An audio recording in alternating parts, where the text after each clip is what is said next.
Attention podcast listeners. The feed for LeVar Burton reads while wearing a banana hair clip over his eyes has gone down, so you have been redirected to something just as educational. Modern technology breaks.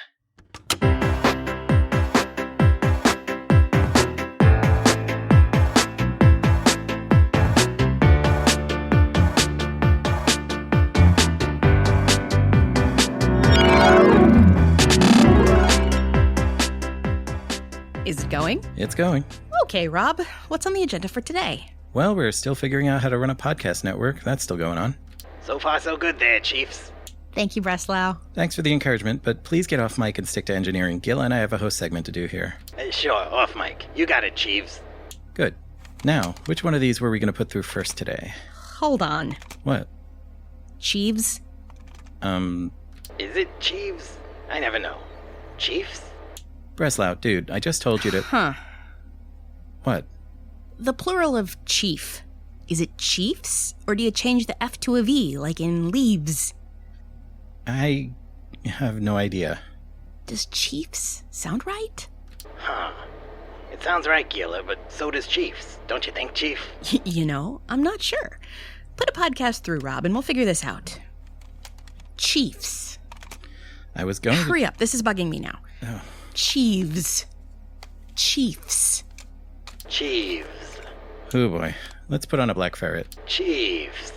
Chiefs? Breslau, Gila, black ferret? Yeah, okay, gotcha. Chiefs. Chiefs, though. Cripes.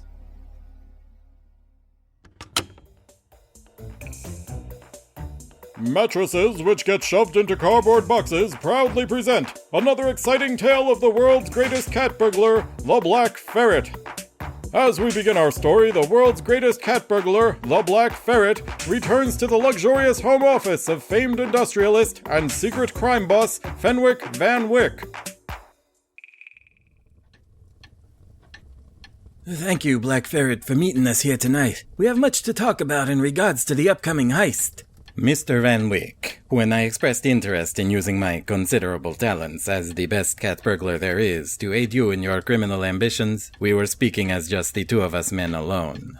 Now I come to our appointment to find the situation otherwise. Who, I ask, are these others you have invited to your luxurious home office this evening?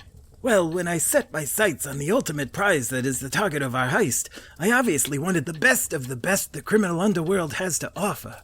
And as you know, I can steal anything. What is the particular target of this heist?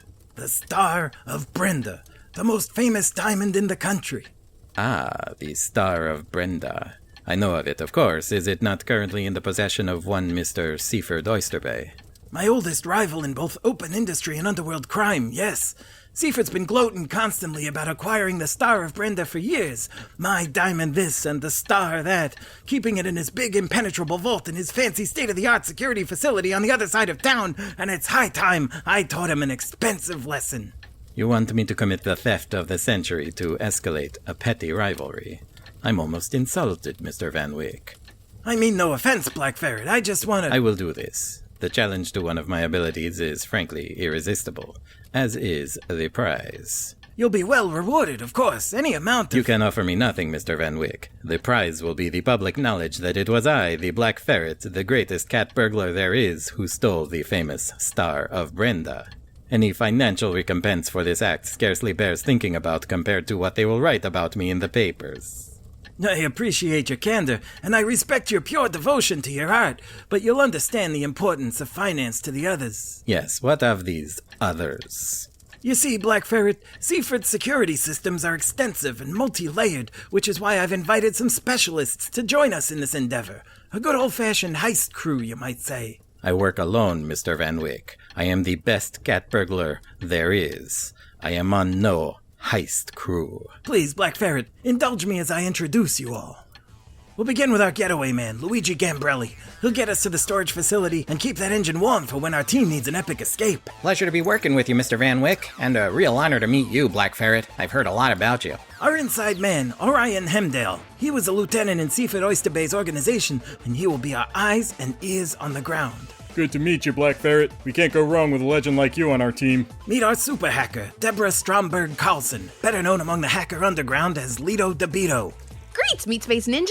Mad respect to your legendary stealth skills. They're almost as good IRL as my console cowboy jamming is in cyberspace. This is our demolitions expert, Hydrocarbon Hank Halva.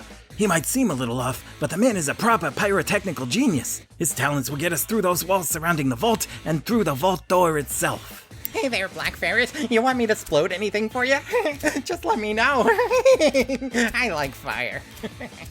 The young lady in the vinyl catsuit is Eastern European gymnast Rakovaya Jenshina.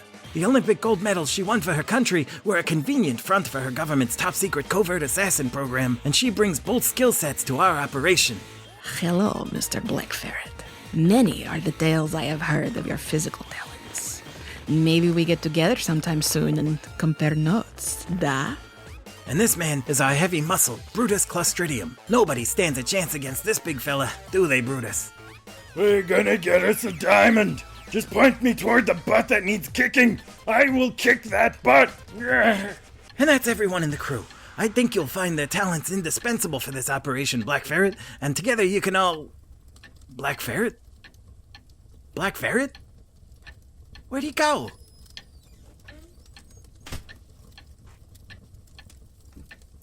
Greetings, Mr. Van Wyck. Other people?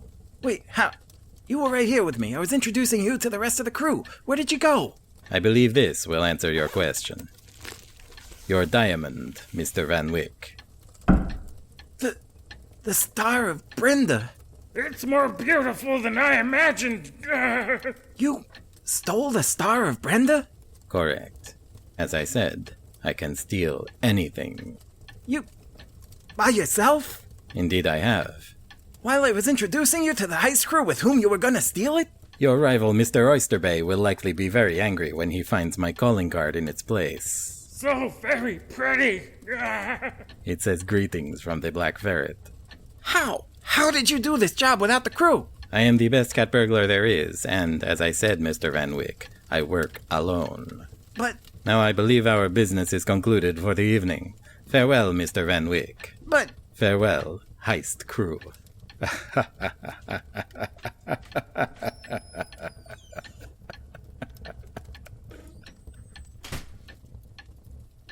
Mamma mia. Pretty diamond. So, like... Huh? Do we all still get paid?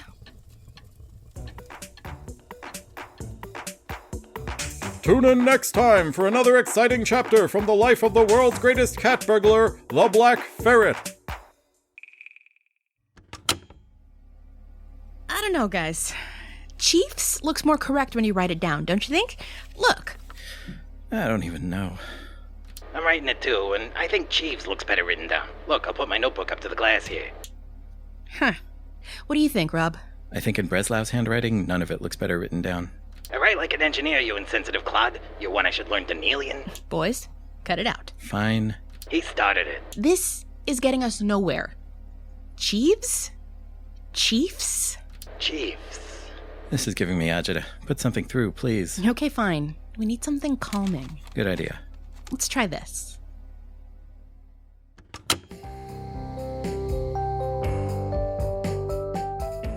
Hi, I'm Alvin Altoona, and you're listening to Clever Communication. This is the podcast in which I, a famous actor from about 95 years ago, explore the science of communication itself with all the scientific qualifications of a Hollywood celebrity. I'm very happy to have as a guest on today's podcast celebrated communication scientist Dr. Weaver Shannon. Dr. Shannon is Associate Professor of Communications and Sociology at Broken Stone University, where he teaches new generations of students all about the importance of communication in our daily lives, and also conducts research vital to exploring the frontiers and developments at the forefront of how we communicate today, and will continue to communicate as society evolves. Dr. Shannon, thanks for joining me here today on Clever Communication. Now, I've asked you to join me today, Dr. Shannon, and we were talking about this a little before we turned the mics on, because your particular work really highlights what I feel is a vital part of the science of communication itself, about which I'm personally very passionate. I've always been fascinated with how we as a species communicate our thoughts, our feelings, our needs and desires to one another, and on its most basic levels, how that all continues to evolve and reconfigure alongside the progress of the society in which we live. I'd like you to tell our listeners a bit about what you do. And when you do that, we'll all continue not only today here on this podcast, but afterward as we move forward in whatever our individual pursuits may be, to take on what you can share with us as regards our human need for open and clear avenues of communication, and the ability to keep developing those avenues as needed to enable ourselves and one another continued and fruitful communication. This is very important work you're doing, Dr. Shannon, and we look forward to learning more about it today.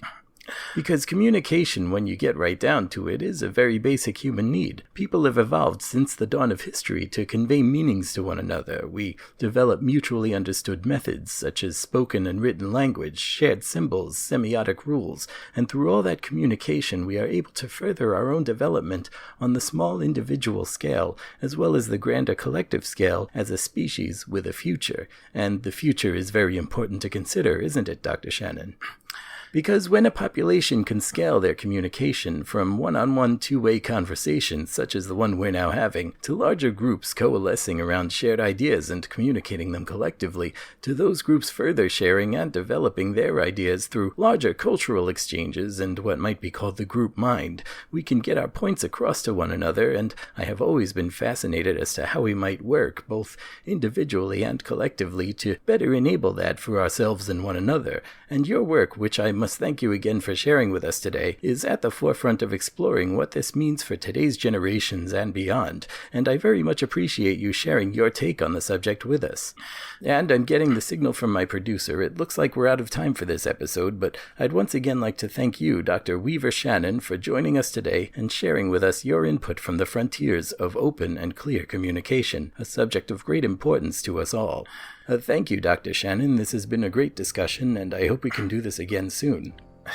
This has been Clever Communication with me, Alvin Altoona, and my guest, Dr. Weaver Shannon. I'll see you next time as we continue to explore free and open communication.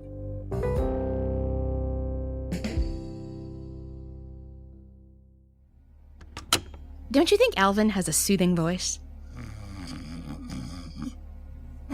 Rob. Yeah, what? I said Alvin has... Never mind. Did you two figure out that chief thing yet? Not yet. We're still working on it. Why don't you just open a browser, do a search, and... We could ask Jeeves about Jeeves. Jeeves is gone, dear. What? When did Jeeves leave? I don't know, sometime between .com boom and .com bam? And does the existence of Jeeves confirm the existence of a single Jeeve? Wouldn't that be a Jeef?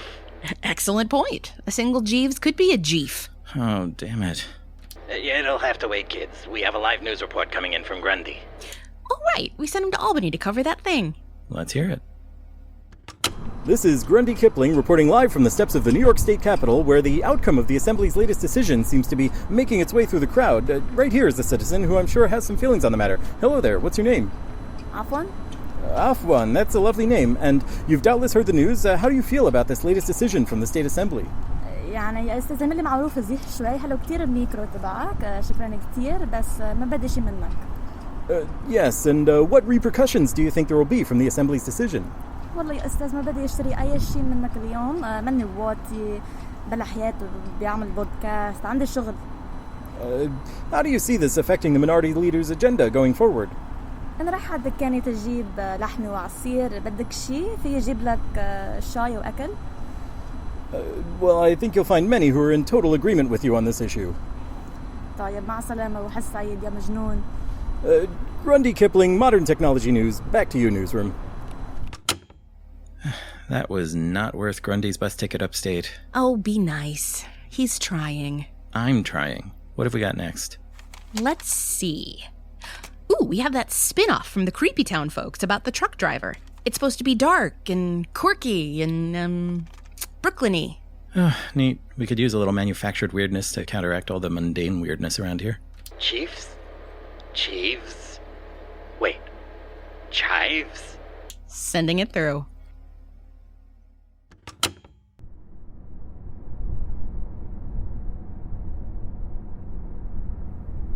I thought you were dead, Florence. When you disappeared, I thought you might have been killed, or kidnapped, or stolen like a bicycle left unchained in front of a sad, run-down motel where the bedsheets smell like coffee and the coffee tastes like bedsheets. But I know better. You're still alive, Florence, and I'm gonna find you. As I drive my truck across this country of ours, I'm having so many weird and creepy adventures full of clues about you, Florence. Where you may have gone, why you may have disappeared, and I'm going to keep telling our story the only way I can, by broadcasting it on my CB radio for anyone in range to hear. Because people need to know, Florence. They need to know that the world is a terrible place, hiding the most creepy and evil things that make a loving and devoted wife disappear when she said she was just going out to the store for hot dogs and wine and she'll be right back, and then she wasn't right back ever again. Florence, I will find you again. And as I sat at the truck stop yesterday afternoon on the outskirts of Brasidas, Wyoming, eating my pasta salad sandwich and thinking about my latest adventure with the cannibal zombie men at the cursed loading dock, I was approached by a shadowy and mysterious person who... Breaker 19, Breaker 19. Hey, lady? Beep! Lady, you hear me? Yes, I hear you. Who is this? This is Vance County Vera, one of your fellow highway truckers, and I'd really appreciate it if you would put a cork in it. You're always on this channel going on and on about your struggles and adventures and stuff, but that's not really what the CB is for, capiche? But I have to get my story out. My story of the strange and mysterious minutiae of roadside America just below the surface of... Not on here, you don't. The CB radio isn't your private soapbox for your Twilight Zone crap. You need to let the rest of us use the CB too for our normal trucker things, traffic and breakdowns and speed traps and stuff. Breaker 19, she's right, honey. This here's Melly Mel talking. There are lots of us out here on the open road, and only one person can broadcast on the Citizens Band channel at a time. You just can't keep on yammering, sweetie.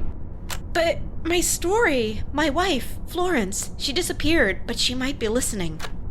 We know. You've been going on and on about your wife. Girl, did you ever consider the possibility that you've just been dumped? I wasn't gonna be so direct, but that's a really good point.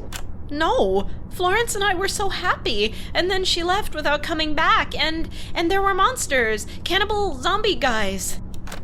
Again with the cannibal zombie guys. Look, we know you'd rather it were some big ol' elaborate conspiracy. It was, and there was a mysterious glow in the sky, and a magic restaurant that served live venomous spiders. Honey, nobody cares. Drive your truck, do your job, and let us other truckers do ours without having to endure your blabbering about your dead wife all over the dang airwaves. Florence is alive.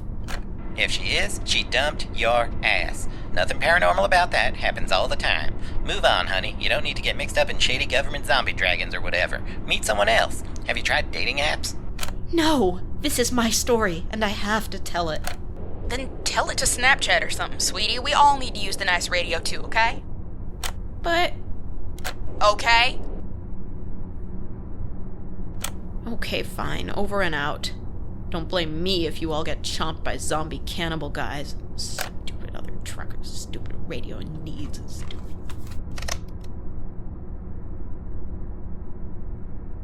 Is she gone? I think so. Were we a bit too rough on her? Nah, we did what we had to do.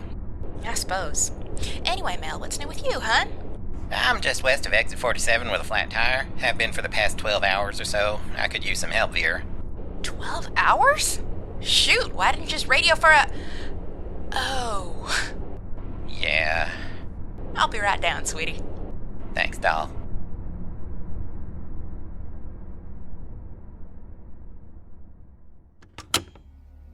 Hey, Chiefs or Chiefs, your conference call is ready and your guest is on. Who's our guest? Oh, it's Ellen Feenstein, president of the local Chamber of Commerce. We met last week when you bought that falafel sandwich from her pushcart out on the boulevard, remember? Oh, yeah. She's sweet. Nice discount for local business owners, too. Right. So I thought since we're new business owners in the neighborhood, just starting out here, we could have her on to talk about what she does and why it's important. I'm pretty excited about this. It'll be a good interview with a local pillar of the community. Seems legit. I'm ready to talk with her. Breslau, put her through, please. Right, Chiefers. Chiefers now? Why Chiefers? I thought it'd calm things down.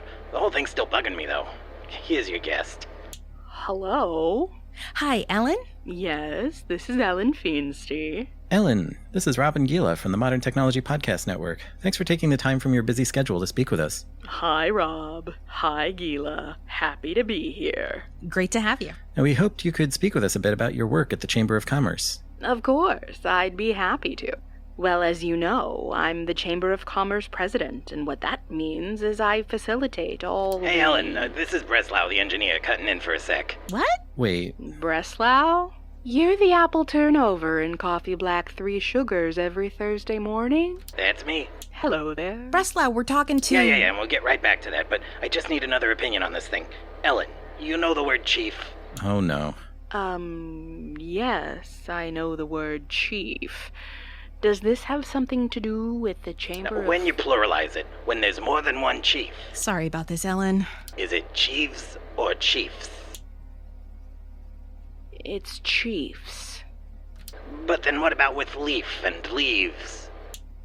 It's leaves for leaf, but chiefs for chief. But how do you know that for sure? Breslau, come on. Ellen, we'd like to ask you about the Chamber and your work and everything. Look, have you tried writing it down both ways? Sometimes you do that, and it looks better one way or the other. We did. The results were inconclusive. Chiefs. Well, I'm sorry, Breslau. I just don't know what else to tell you. It's just one of those things, you know? It came up earlier and it's been really bugging me ever since. Chiefs. It's chiefs. But it might be chiefs. No, it's chiefs. Anyway, Gila and Rob, thanks for having me on, but I'm afraid I have to go. There's some important chamber business, and the afternoon coffee rush is about to start, and oh, my mom's calling me. Good luck with the podcasting thing you're doing, everyone. Breslau, I'll see you on Thursday. Hey, chieftains, your guest is off the line. Oh, thank you so much. We've been talking with Chamber of Commerce President Ellen Feenstein here on the Modern Technology Podcast Network. I think I might cry soon. Don't do that. Here, listen to this instead. Honey, are you watching that DVD again? Yeah, but this time I'm gonna watch with the commentary track on. Mr. Flint has commissioned me to fix up that contract. But there isn't to be one. I have decided... Sit down, Mr. Lott. Thank you. I'll have this contract filled in a jiffy. You are mistaken, Miss...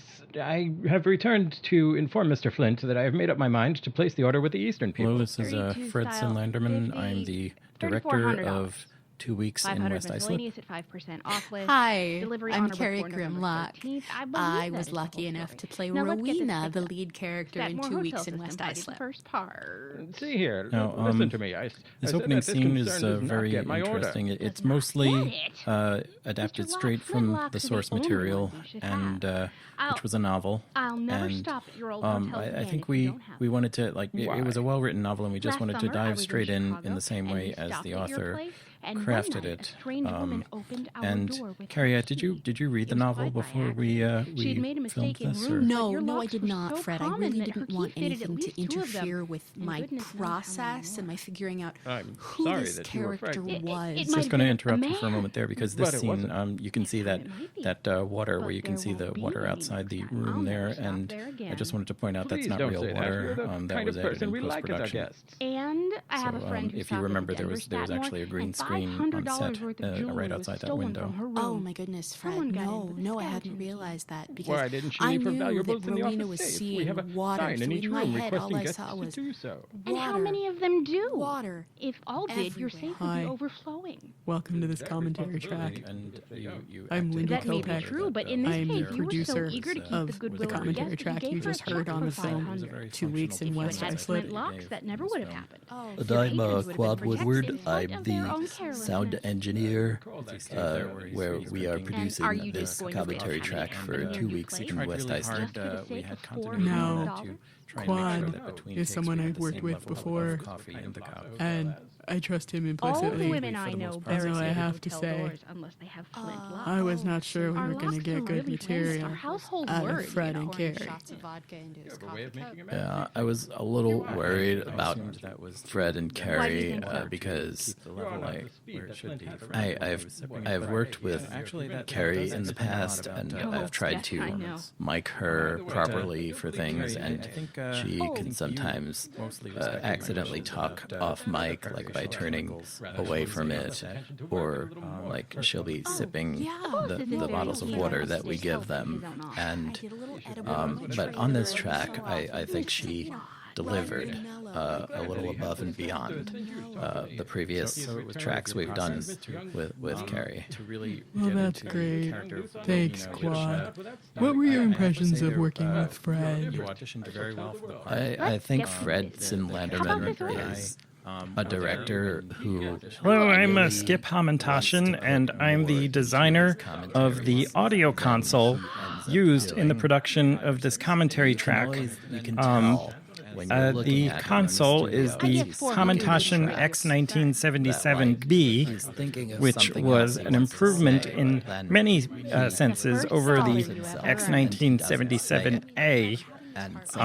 It is a version up, and when it was purchased for the studio by producer Lindy Kopech for the use of engineer Quad Woodward, I think she made what was probably the best choice of audio equipment within her budget. Was it interesting? The Hamantashen Hello, this is Jerry Hamantashen, and I am the father of Skip Hamantashen, the designer of the audio console and used in in this commentary track. In the ways in I'm which Sylvia the producer Hamantashen. I'm Skip's engineer mother. and directors and editors and anyone else with input we are into the very proud operation of the console our boy desire. Now, and when we I designed don't the console, really understand I of course what was he does inspired for a living, but by or why the many he does it. consoles But that have we come are very before proud of him the nonetheless. We are so Hamantashen proud of him, X even when we weren't 1977 sure he was going B, to amount to much one of of which was anything. You the know, he was in Hamantashen diapers X till he was 3. 1977A. He was always kind of a slow bloomer. Is that how they call it? I got the mix of A features. slow A late most developer, useful a to late audio production. When it comes to individuals whatever within that he tells us he designed the console, and constraint. I'm sure that's a very important thing. As the Hamantashen X. Hi, I'm Rob Vincent, and I am the co-writer and co-star of the commentary sketch. Hi, I'm Gila Drazen. I am the co-writer and co-star of the commentary sketch. Now, this was an interesting sketch to do because we kind of sat down and just ran through all of these in a single take. Was that difficult for you at all? You know, it was difficult for me. I know you're a little bit better with character voices than I am, and I try. you do really, really well. And that was a bit of a reach for me. I tried as hard as I could. You know, you contribute to this production, and you are, I think, a very... This is Breslau, Chief Engineer for the Modern Technology Podcast Network, and I am the engineer who thinks this whole thing has gone on too long. There's just too many layers to it. You can barely understand what's going on now, and this whole thing's just getting too ridiculous, and I'm putting a stop to it now. Hey, wife? Yes, husband. It's just about time to conclude our podcast day. Shall we do a listener mailbag? We could if there were any listeners sending in mail. I guess we're just not there yet. Well, you out there listening can get us there. Just write whatever you like in an email to breaks@modern.technology. That's breaks as in fractures, not brakes as in vehicles. Or call us up and leave a voicemail for us to play here on the network. Pick up a telephone type thing and dial United States phone number 1-929-399-8414 and tell us what's on your mind. Or, if you're trapped in a web browser, just go to modern.technology/contact on the web to send us a message from the website. We really want to hear from you, whether it's about something in this episode, something in the previous episode, something in the next episode somehow, or whatever random questions or comments are on your mind. We'd love to hear them. Hey, you two. I think it might be Chiefs. I think it might be time to shut down. Reprise the theme song and roll the credits.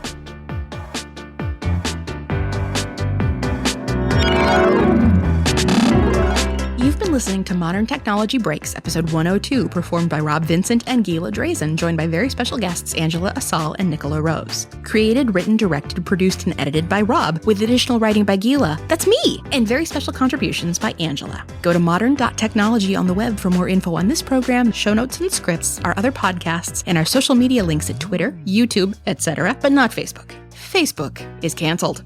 All music is from the anthology The Final Selection by Torley Wong, released Creative Commons Attribution Share Alike 3.0. Individual track titles and download links are at modern.technology/music. Find more from Torley at torley.com. Thank you, Torley. This podcast is released under Creative Commons Attribution Share Alike 4.0 and is a production of Joyful Firefly, LLC. Send us email at breaks@modern.technology. If you like this, ratings, reviews, yada yada, but we'd really love you to tell at least 3 people about it via direct person-to-person communication.